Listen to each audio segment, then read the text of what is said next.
All right, welcome back in, everyone. You saw our faces yesterday, and you'll see us once more today because we got another stream coming up after this. But the Mountain West Conference Tournament preview, the bracket is set.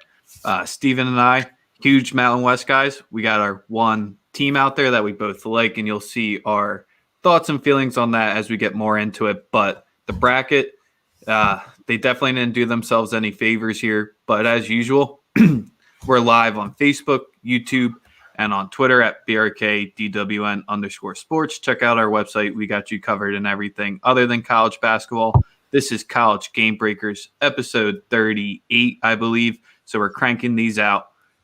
We had our betting episode yesterday. I had a small profit day. Steven, I'm not too sure how you did, but how are you doing today? Well, on the picks I gave out here, I was pretty much dead even because I finally had my first push, so I was a nice 6-6-1, so pretty much completely even. But on the rest of my bets that I didn't give out on here, I don't know, I think it was like 4-8, so not a great day for me. But today's starting off pretty well. It looks like Hofstra is definitely a winner, and then Winthrop's looking decent right now, so I'm feeling good. Feeling good. We got conference odds out for this one, so that makes us feel even better because we get to talk about some future wagering. One of the debuts, it wasn't College Gamebreakers, but I covered the Mountain West Conference preview last season solely on Sportscaster. Picked Utah State to win it. Thank you, Sam Merrill. Won't forget that shot. So hoping to go 2 for 2 on winners here. I definitely have an outright future that I have played, but let's get into this Mountain West. So the regular season winner was San Diego State. Kind of questionable or kind of weird because they ended 14-3. Utah State ended 15-4. Colorado State ended 14-4. So you had three teams essentially end with the same record. I'm not going to get into the math or the reasoning behind it, but Mountain West helped out San Diego State. Not too big of a surprise there. Not at all. That's classic Mountain West and San Diego State. They need their good team to stay good as long as possible. Yeah, give them a nice and easy path, which we're definitely going to get into. But the locations in Vegas, baby, I believe this tips off once the West Coast Conference leaves here. So I think they're using the same floor. And that's where it gets into is how many bids do we think are going to get in here? I think there's 2 locks. 2 teams are solely on the bubble. And then within the last week where the Mountain West made Boise and Colorado State make up some games when the seeds were kind of basically already determined, but Boise definitely took some hard hits as they lost 3 in a row because they played 3 in their last 6 days. Colorado State played 4 in their last 7 days, and both of the teams took some L's, which definitely hurt their bubble point there. And I don't know why the Mountain West would do that because especially with this crop of 4, you would think you want to keep them with no bad losses going into the tournament because more teams you get in there, more cash that's going to come back. But it's this weird season. They forced them to play some games, didn't work out in their favor. So I think 3 teams get in, but 2 are locks. 2 could potentially go spiraling out if they have a bad first round. Yeah, I'm seeing. I know it is 2 definitely, and then I think 3 probably, 4 if we get the right matchup in the championship game. So I think that's a better year than the Mountain West usually has. But I mean, when the Mountain West plays in the NCAA tournament, they usually play pretty well. So I'm kind of surprised that that these teams are like on the bubble when you have a conference that does well in the tournament. I think they should be able to get more bids.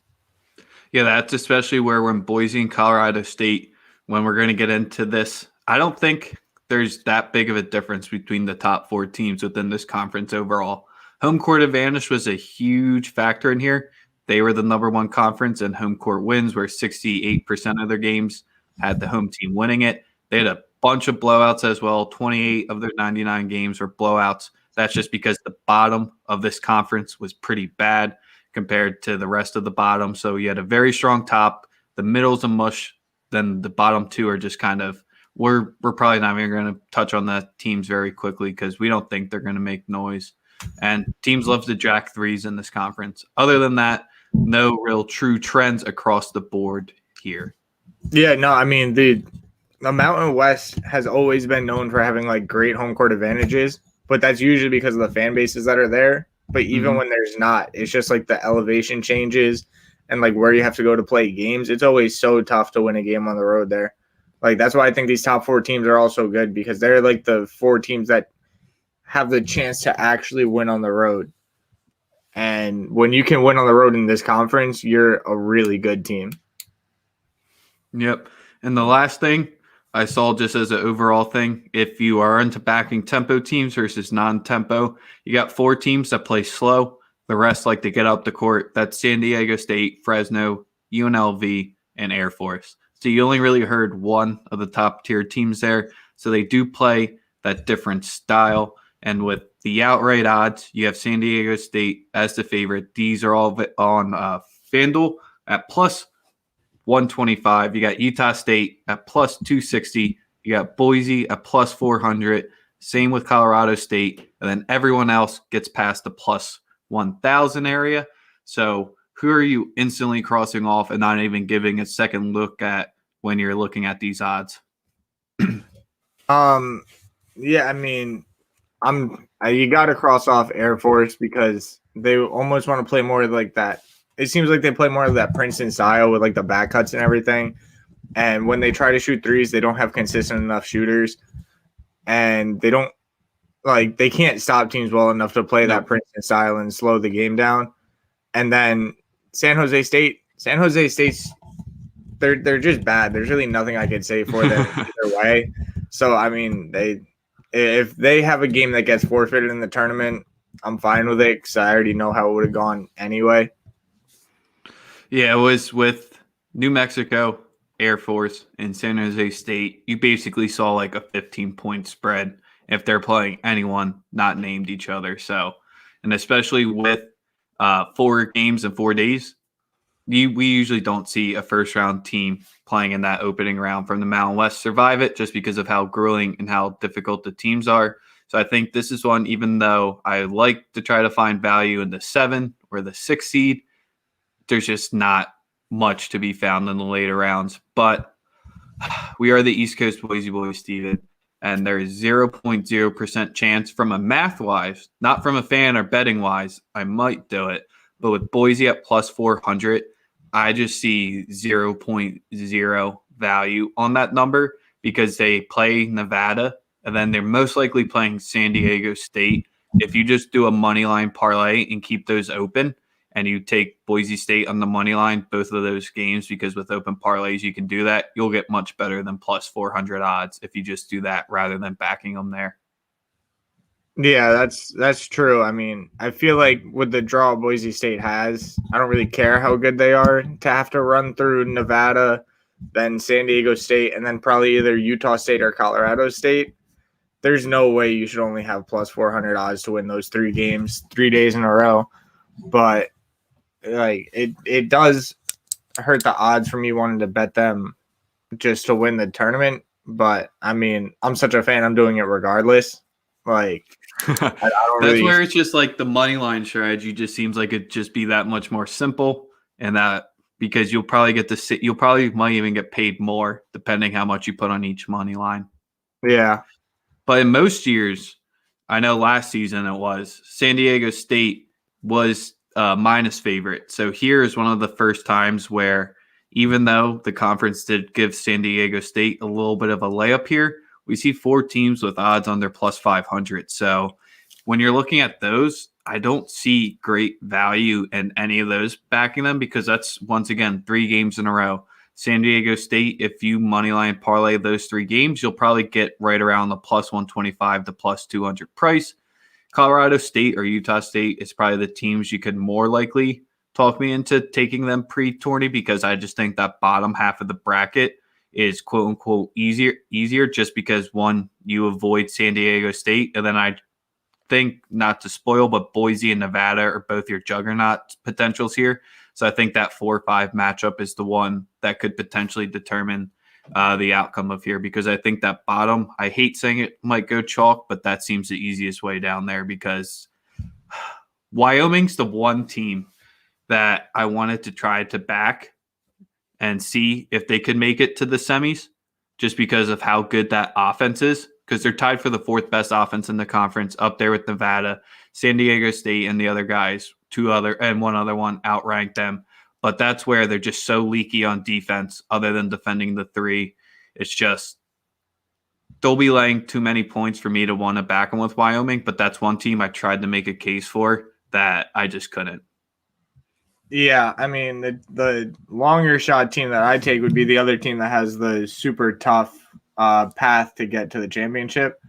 I mean, I think Nevada, even though it's a new coach, they've been there and they've done that, and they know how to win in these type of games.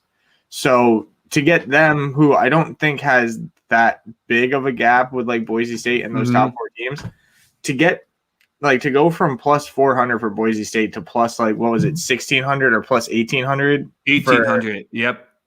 Yeah, 1,800 for Nevada.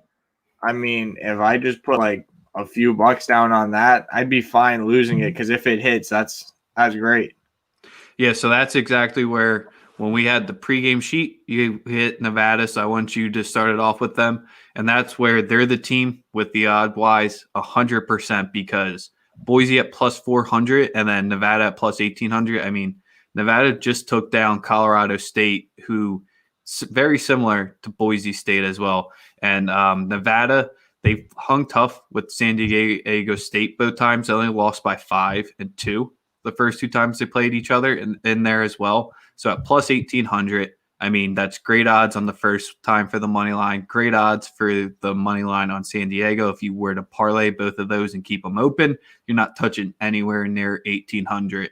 And then by the next round, if they do survive those first two, you're just free hedge in the finals. So that's kind of where that is 100% where Steve Alford has done crazy good there. I didn't expect him to keep it up because he necessarily might not be transfer you. But once the must bust left, it's not like Nevada didn't take a dip like I was expecting it to, because it's not your name brand, but they're number one in free throw rate, so they're getting to the line, which you love to see, and they're second in the and these are conference only stats, second in free throw percentage. So when you get a team that is going to be up potentially, they're getting fouled, you feel very confident that they're going to maintain that lead. The one bad thing that scares me about this team is they just foul like crazy on defense. They've gotten in a lot of late game scenarios. His name is Grant Sherfield. He has 4 winners this season with under 10 seconds left on the clock. He has 1 buzzer beater. So that's where they've pulled out 4 games late. One was that Colorado State game. So they have that late game experience against the top teams in here. As long as they stay out of foul trouble, Nevada is definitely a juggernaut up in that top. Yeah, that's definitely true. I'm a little bit surprised that Fresno State also has such crazy odds, because they do have an absolute matchup nightmare with Orlando Robinson. And then a lot of those other like sophomores and juniors are playing a lot better now. I wouldn't be surprised to see them upset one of those teams in the bottom half. They're not going to make it all the way to the final, but I mean, with the way they can shoot the three and just the way Robinson can just take over a game, I could see them at least catching Colorado State possibly in the quarterfinals. And if they have a really good run, maybe even catch Utah State in the semis. So you're like upset to watch for. You're going to really roll with Fresno to take out Colorado State? Well, that's where it's just because they were routed both times they played them. Granted, it was earlier in the season. So Fresno, it's just that they have the 224th ranked offense overall. I don't know. They could catch them. They've looked a lot better of late, but it's just maybe it's too much of a bias. But getting routed. I just want to see where they I want to see when they played Colorado State early in the year, because if they played them early, this team is a much different team now than they were early in the year. Let's see. Fresno State played. Yeah, they played them on the 28th and 30th of December, so it was very early on. Yeah, so that was like essentially the first conference games they've had, and this team is a completely different version of the team you saw in December. So I think there's a couple of things that could happen there. I think Colorado State could come in thinking, oh, we're going to roll this team because we already rolled them twice. Mm-hmm. And then Fresno State playing a lot better is just going with this team's not going to beat us 3 times in a year. So I could easily see Fresno State winning on Thursday. Yeah, Thursday.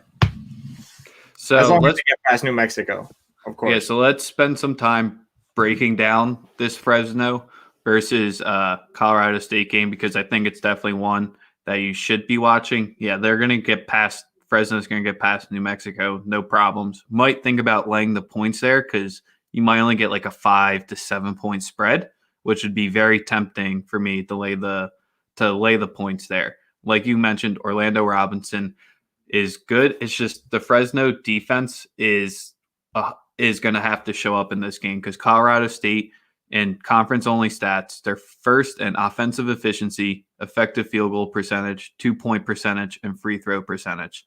They're second in the nation or second in the conference in 3-point percentage and third in free throw rate. So on offense, that's just where they like to play, I guess, a little bit of the quicker tempo, and that's Fresno just likes to play slow. So that's where the tempo is definitely going to determine this matchup because if Colorado State gets them out, that's going to be their issue. And Fresno doesn't rely on the 3, which is good because that's where Colorado State locks down the most, but they allow 2-point percentages at a concerning rate. And that's where Fresno State definitely is where their bread's buttered, definitely more effective. But that offense with Fresno, it has to be a low-scoring game because the first 2 times they played Colorado State, they let them put up 81 and 78. They put up 50.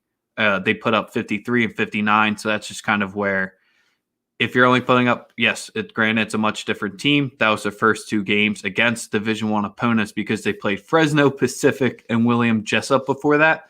So 100% the way you said, Steven, it's a much different team because that's terrible for your first 2 games to go up against.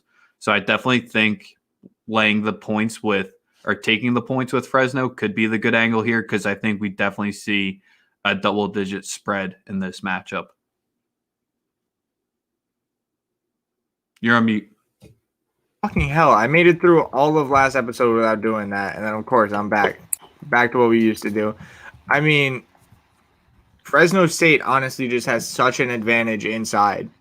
Like, when Colorado State's usually running guys like David Roddy or sometimes like James Moores at, like, their power forward center position, like, Moores runs 6'10", so that's enough to cover, like, the 7-foot Robinson. Mm-hmm. But Fresno State's got 2 7-footers they can run. And if you're running a 7-footer against Roddy at 6'5", that's a problem on the inside. Like, if you just want to let Robinson get the ball every single possession and just back him down in the post, he can do it. So as long as you hit threes at a halfway average rate and can guard the 3 against Colorado State, which I know is kind of tough to do, but if you can do that respectably well, then Fresno State should easily be able to keep this game close, if not pull off the upset in the quarters. No, I mean, you can never talk me off a dog, and especially where the inside matchup, and that's where Colorado State is most vulnerable. First 2 games against Division I opponents, especially in this season, yeah, I think you've talked me into taking the points there, but I do think Colorado State does get through that matchup. So that's your upset to watch for. Mine is a lot grosser than yours.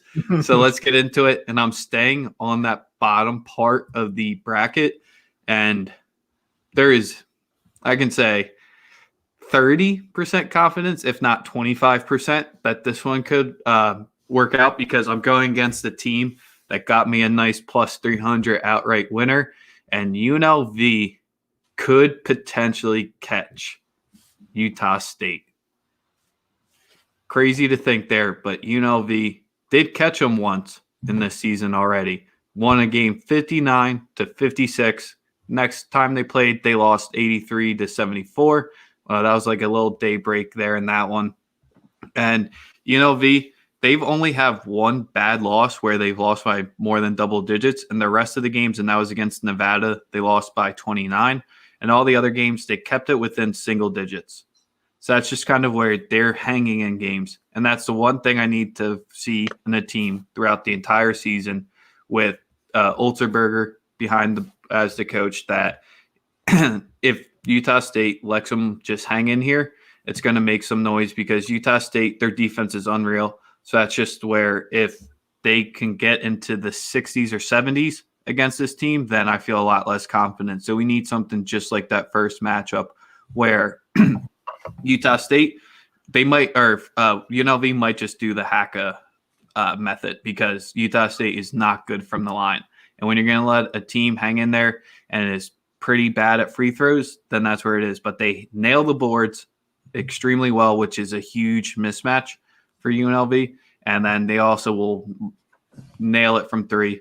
And that's where their defense, I'm going to break down Utah State probably a little bit more later. So in my bracket, I can say I do not have this outcome coming. But if I wanted to throw and you told me I could only pick one money line underdog, I think this is the one that I would eye up just for the price wise. And they caught them once already. Yeah, I think for UNLV to catch him, I think I'm not going to try to pronounce his first name, but Zhang, their senior center, he needs to have an outstanding game because if he can't stay on the floor, there isn't a single person on that team covering Keita. Yeah, there's nobody on that team. So that's what I thought in the first matchup where they won 59-56. I'm like, Keita definitely had to have 4 fouls, barely played any minutes. And that's why I looked at. He played 33 minutes, which was the most of his team, committed 0 fouls, and only had 8 points. He shot 3 for 9 from 2. So that's just where exactly what you said. Jeong matched up really well against him defensively. It was like Bean and Anthony were the only 2 guys to score in double digits for Utah State that game. So that's where UNLV, I don't know what the hell they did with Jenkins, Wood, Hamilton, and Jeong, but they just played a different style game. Maybe Utah State was hungover. Who knows? But that was like their worst game of the season for Utah State. So if you can potentially get it there, maybe they grind one out in Vegas. Yeah. All right. So any other interesting matchups that we haven't hit on that could potentially come out here? So we both think Air Force, New Mexico, and San Jose State, we both have all of them losing. So you hate going chalk in the first round, but is there an upset, quote unquote, that you can make an argument for, or are you just so confident on the chalk there? In the first round, I'm definitely confident in the chalk. I think the one matchup I would love to see that would involve some upsets is if I could get Colorado State past Fresno State, the team that I think might have an upset in the first round. If I could get them past there and somehow get them past Utah State, I think the best thing for the conference that I would want to see that includes some upsets is having Boise State and Colorado State in the championship game. Because if you're able to go chalk, then San Diego State's a lock already. Utah State's pretty much a lock, especially if they make the semis. And then you get your 2 bubble teams playing in the championship game, which will guarantee you 3 and give you a much better shot at 4. I think that's the game that I want to see. And if that does happen, I think Boise State has so much of an advantage over Colorado State just because all their best players are long and athletic. Like where Colorado State just relies on the 3, Boise State can also rely on the 3, but they do it with length. That'll make it easier to rebound. Like you put Armish in the middle, and then you got Alston and Acott, who are both 6'8", 6'9", essentially like point forward type guys. I think that's just a bad matchup for Colorado State.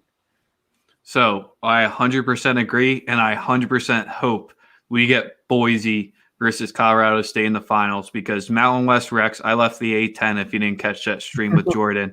I dropped my allegiances, but that was right before Daly came back against LaSalle. It was a Saturday pick and roll episode. I jumped ship from A10 Rex and officially became Mountain West Rex because I think this is going to be the top tournament that we potentially have.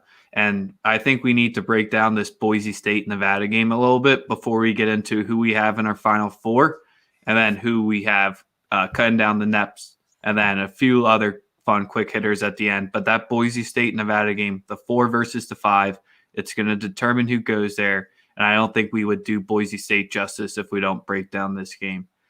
Yeah. So here, Boise, they're going to definitely love that they have that first round bye, thankfully, because they wouldn't have fallen out any further.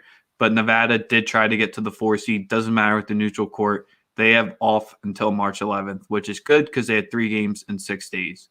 The bad, they're 0-2 against Nevada so far this season. Sherfield hit one of his winners. And in the other game, it was a little bit closer, but they still ended up losing it. And Austin scored 23 and 17 in both of those. So that's kind of where Austin still kind of got his. And yeah, that's where, and they still ended up losing both of those. Sherfield also went for over 25, and I think he went for over 30 in the second game. So right then and there, Boise, if you can just limit him and keep him to let him get 15 to 20. I think that would be good enough to get Boise out of here because they don't foul on D.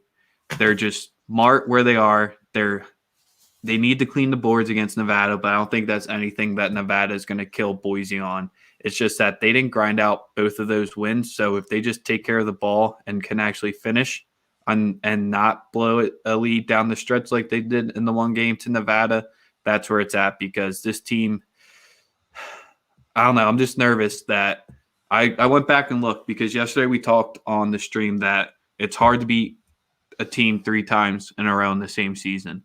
And somehow I found some dude tweeted it 2 days ago, had a check mark. Since 2010, there's over 1,000 data points. The team that's won the first 2 is winning the third one at a 71% rate, which really scares me because our narrative, and it's the one I completely bought into, and you said it yesterday, it's hard to beat the same team 3 times in a row. It seems like that could be potentially false, but I really hope Boise pulls this one out. So I kind of talked up why I think Nevada can pull this one out just because they're going to get to the foul line. Neither team hits the boards well. So if Nevada fouls on defense, Boise should win this one easy. But we've seen it where Nevada grinded out the 2. I can see them potentially grind out the 3rd. Talk positive about Boise here because I need to hear why they'll win this one. Okay. I think as long as he runs a little bit of a deeper bench and plays and they play the faster tempo, Boise State clearly has the advantage here just because they have more guards that are very capable of doing everything in the backcourt. Because you have 4 really good natural guards. Like when Devonair Dutrieve actually gets consistent minutes, he scores the ball really well. Max Rice is, for some reason, whenever I saw Max Rice on the court, I thought he was like 6 foot. And then I looked at him, he's listed 6'5", which was a little bit surprising, but he's a very good 3-point shooter. And then you have your regular starting guards in Marcus Shaver and Ray J. Dennis, who have both played really well this year. So honestly, with Boise State, I feel like getting in foul trouble doesn't even matter as long as it's not shooting fouls where Nevada goes to the line all the time. Because you have 4 natural guards who can all handle the ball. You got Derek Alston, who essentially plays point guard for him when he's on the floor anyway. And then Emmanuel Acott can kind of do it if he really needs to. But I don't think they should be worried about having to turn the ball over because you have so many capable guys of handling the ball. I think the biggest surprise that I had seen coming in a little bit later in the year, his stats don't show it obviously because he didn't play in so many games early in the year, but with Abu Kijab being out, which definitely hurts a little bit, it lets Acott step into the starting role more, which is fine. I don't feel like that's too much of a drop-off. And then just being able to have Lucas Milner come in and kind of spell, just having him as a little bit bigger body to spell Armush whenever he needs to take a break because he can't play that up-tempo pace for 35 minutes a game. It's just not that's not the way he likes to play. Milner's shown that he can come in and he doesn't look lost on the floor. He looks like somebody who's still capable of playing and playing well, which is a big added bonus for me at least. And I think as long as they use their length to disrupt Sherfield, they're the more talented team. They just need to trust themselves and play like at one time. So they had 0 bad losses until Tuesday for the season because they lost to Houston, they lost to Colorado State, they lost to Nevada, they lost to San Diego State. Can't knock them for any of those. Majority of them were on the road too, so that's where can't even knock them harder. The last game against Fresno State, and even though they did hang tough with both times against San Diego State, where they lost in overtime, then they lost by 4, and that was just due to fouling. That was really a 1-possession game. Are we just ignoring their 3-game losing streak to end the season and just hoping that their bounce back game comes against Nevada at neutral? Well, yeah, because you're playing the top team in the conference twice and you're hanging tough with them. And then you're on your 3rd game in the span of a week when you're used to having a decent amount of time off. And you lose that game again only by 3. So you still played well. I think now that they get 5 or 6 days off to just focus on one team, it's where I'm really not confident against San Diego State the 3rd time, but I am definitely confident being able to just scheme against Nevada for 6 days and really get the rest in. And when both teams have that much rest, I trust the more talented team, and Boise State's the more talented team. All right. So perfect way.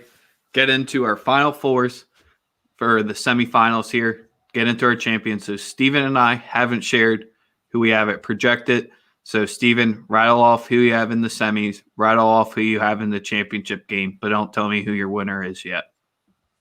All my stuff is just based off emotion, so it's going to be chalk in the semis for me. Just San Diego State, Utah State, Colorado State, Boise State, and then in the championship, I need this to happen just for the sake of the conference to make the conference better.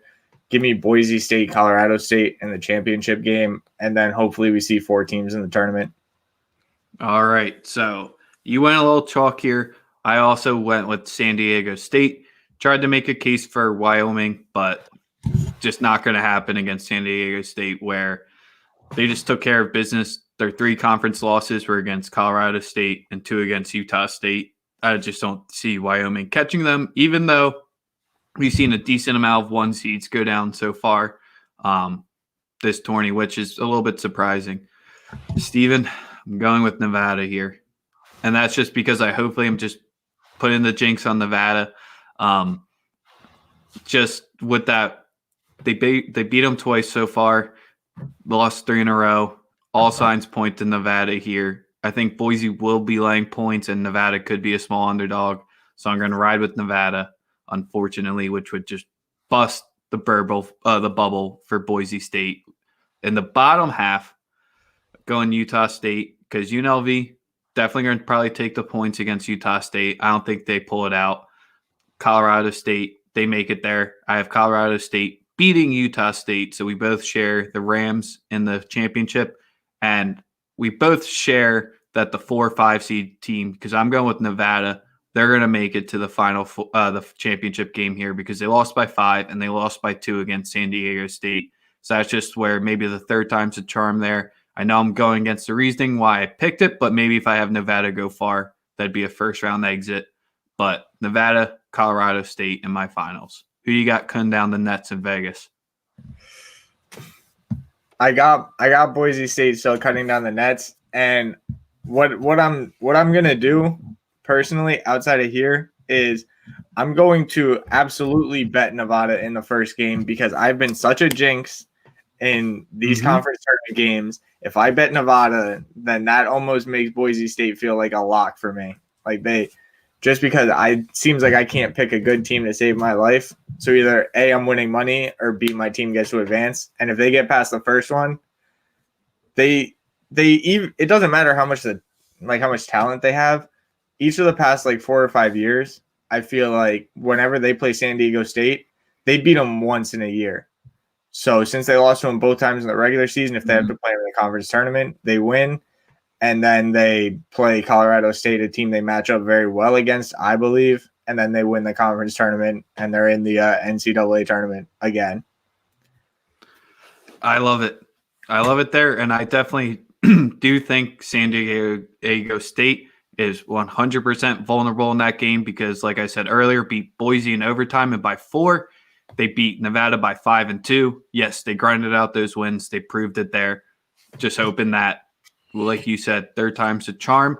I have Colorado State cutting down the nets in mind here. Help Colorado State get that automatic bid, but they made the finals. I think they're in regardless, especially if they do beat Utah State there. They played Nevada once so far, and who I have them matching up in the finals. And that was on Friday night. I was on Colorado State, so I'm sure maybe there's a little bit bias behind this one because Sherfield hit a 3 at the buzzer, and I was holding +2, so that's fucking awesome. But the Rams here, I just think this offense is on a different level. Sure, their defense isn't the best, but I expect, especially on a neutral court, they're just going to run up the score in every game. And when they're putting up above 70 or 80, I love their chances. Yeah, definitely. All right, let's get into the fun part now. Who do you have as your conference player of the year? Because I don't believe they've announced these winners yet, so let's try to predict them. I mean, I still think it deserves to be Derek Alston. I know they had a bad finish, but like looking at the games he had to have to carry them to some of their wins early in the conference season, I think he's shown that even on a team full of talent, he needs to be the guy that takes over to win them games. And I think I almost think that's the definition of somebody who should be like conference player of the year. Just be like somebody where like it doesn't matter how much talent you have, how well or poorly you're playing in the games. Like when your team needs you to make a bucket, you're gonna get that bucket, or you're gonna be the guy that makes the defensive stop. He can just do everything on the court. Can't disagree with that one because if you remember all the way back, I looked up at the sheet that we shared for our preseason previews and I picked Alston to win the Julius Erving Award. So I would love to do that because that would help that one come out somehow, even though I don't think he has a shot for it. But for someone then to use your reasoning, I don't think either. I don't think Sherfield gets it. But if you're saying the guy who needs to hit the shot, I mean, he has 4 game winners this season. So I think that's where he's proven it, especially with the points per game. He's the most reliable player in that team because if he's not going, they're most likely losing. So that's where Sherfield would be. I wouldn't really call him a long shot because I definitely think he makes first team all conference, but I wouldn't disagree with that one there. The other one would be Shackle. I know Mitchell gets a lot of the recognition, and Mitchell will probably end up being the winner, in my opinion, just because the first seed there, but he has the most help from Shackle on his team, and Shackle shot 90% from the free throw line, 50 for 56. Shot 48 or 49% from 2, but only attempted 78 shots. But he shot 46.3% from 3. So that's just where he was almost. If he got that 2, if he got the 2 up a little bit, he could have had a 90, 50, 45 season. And that's just where when you put up those type of numbers, those are always awesome. I mean, he's always been a great free throw shooter. He's career 86%. He's 134 for 156 in his career. So that's just where when you're putting up the 90, close to 50, above 45 numbers, I got to give some love to Shackle there because that's just straight up balling. Yeah. Yeah. Right. I mean, with the way they love San Diego State over there, I mean, I'm sure they'll try to do whatever they can to get them the player of the year too. Do you think it's Shaq do you think Alston gets it confident, or who would you say do you think gets it if you try to use your logic? I mean, I don't know because like I know how much different college is, but like I feel like if you're looking at the players that should be the best players in the conference, then especially looking like farther down the road, like after college, if you want to make the right pick that shows up as like, oh wow, this guy was player of the year in his conference and now he's playing well in the NBA, it should either be Alston or realistically Kada from Utah State. Like those are the 2 guys that I think have the most potential to make it far in the NBA. Yeah, Kada, he's definitely probably someone that we should have, because he's first team center, hands down, no questions asked. So that's where he could definitely be in that running as well. I guess the best way to put it for who it would come down to, I think it would be Kada, Mitchell, Sherfield, or Alston. I put Shackle up there just because of the quality numbers. But Roddy, I guess, is the only other person that you could potentially put in there. But I think it goes to Keita or Mitchell. But I kind of like the two guys that I picked as like more key to their team or just better stats. Yeah, I would rather put Roddy in as most improved in the conference this year because I definitely that's a good most improved. I definitely think he was that, but I don't think Mm-hmm. he was the best player overall in the conference. I mean, he's definitely second team. He could sneak into first team. Yeah. Because because we used to do our starting five, which was essentially our first team. We should have thought about that one. But coach of the conference, who are you giving it to? I'm giving it to I know I have some real homer picks most of the time, but I got to give it to Nico Medved from Colorado State just to get them the 3 seed. Like we all knew about Isaiah Stevens, but the rest of that team, we weren't sure how well they were going to produce. They've played so far above what we thought they were going to do. It almost feels like the best coaching job, especially considering it feels like he's always undersized every game. And they're still able to do well enough on the boards at least. And they beat teams that people think they shouldn't necessarily beat. It just feels like the best coaching job to me. Yeah, can't knock that one, especially if I think they're going to be cutting down the nets. I think Leon Rice lost Coach of the Year in the last 3 games because if he pulls out one win against San Diego State and they beat Fresno State, there's no doubt in my mind because they would have been 16-3 or 16-4 in conference. I think that gets you it, especially because I think they would have been the 1 seed at that point, or at least the 2 in conference if they would have won 2 of their last 3. Because he had no bad losses. I mean, they lost to Houston in the first game, then they rattled off 13 straight. So I gotta let my Boise homer get out a little bit here because Leon Rice, I think, deserved to be in contention and lost it. Medvedev, I think, gets it, but Steve Alfert's a sneaky one. Nevada won't make the tourney unless they cut down the net, so I think that's the only way he gets it is if they pull out the outright winner. But I think him and Medvedev pulled out the biggest, like, over-exceeded expectations, which is what I give a big point to in Coach of the Year when you are only projected to win 6 and you end up winning 12. Those type of numbers where Colorado State and Nevada were both projected to be lower, and they ended up almost doubling their wins. I like that, but do you think Dutcher gets it? Because that seems way too easy because the Mountain West loves San Diego State. And he does is win 20 games. I mean, he's been the coach there for 4 years, and he had 30, 22. He has 20 this – like, all he does is just get W's. It's tough, but, like, when you were projected to be – the conference champions coming into the year, and then you barely hold on to that, and we're not even sure how well you're going to do in the conference tournament. I feel like there's other coaches that have done a much better job. That there's a lot more coaches that are a lot more deserving. That doesn't mean that Dutcher doesn't just take it just off name recognition alone. Mm-hmm. Do they take in the conference tournament into equation?